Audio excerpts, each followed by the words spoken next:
The Gospel according to Mark, chapter 11.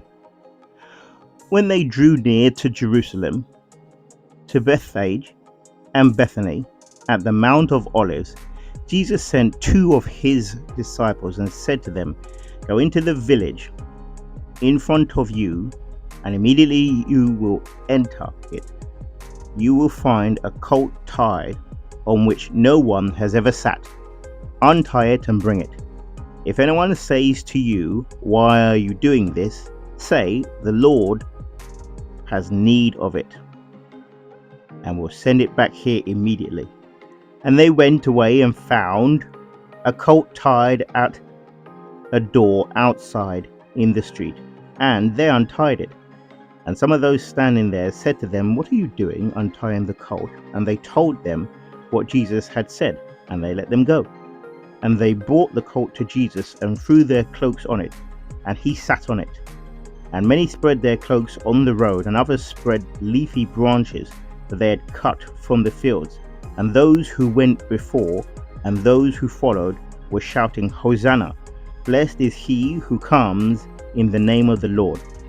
Blessed is the coming kingdom of our father David. Hosanna in the highest." And he entered Jerusalem and went into the temple, and when he had looked around at everything, as it was already late, he went out to Bethany with the 12. On the following day, when they came to Bethany, he was hungry, and seeing in the distance a fig tree in leaf, he went to see if he could find anything on it. When he came to it, he found nothing but leaves, for it was not the season for figs. And he said to it, "May no one ever eat fruit from you again." And his disciples heard it. And they came to Jerusalem, and he entered the temple and began to drive out those who sold and those who bought in the temple. And he overturned the tables of the money changers and the seats of those who sold pigeons. And he would not allow anyone to carry anything through the temple. And he was teaching them and saying to them, "Is it not written, 'My house shall be called a house of prayer for all the nations'? But you have made it a den of robbers." And the chief priests and the scribes heard it, and were seeking a way to destroy him, for they feared him, because all the crowd was astonished at his teaching.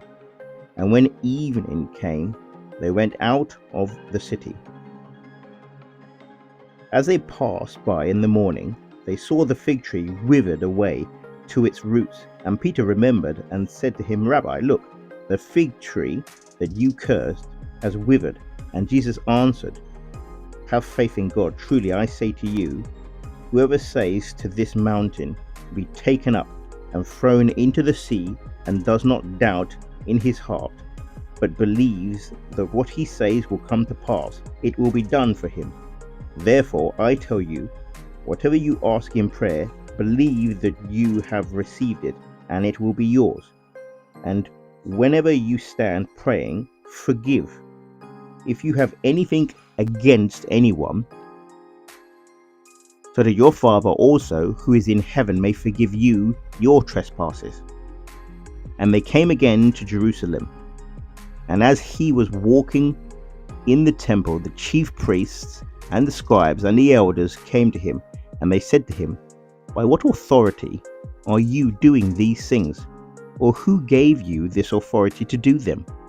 Jesus said to them, "I will ask you one question. Answer me, and I will tell you by what authority I do these things. Was the baptism of John from heaven or from man? Answer me." And they discussed it with one another, saying, "If we say from heaven, he will say, 'Why then did you not believe him?'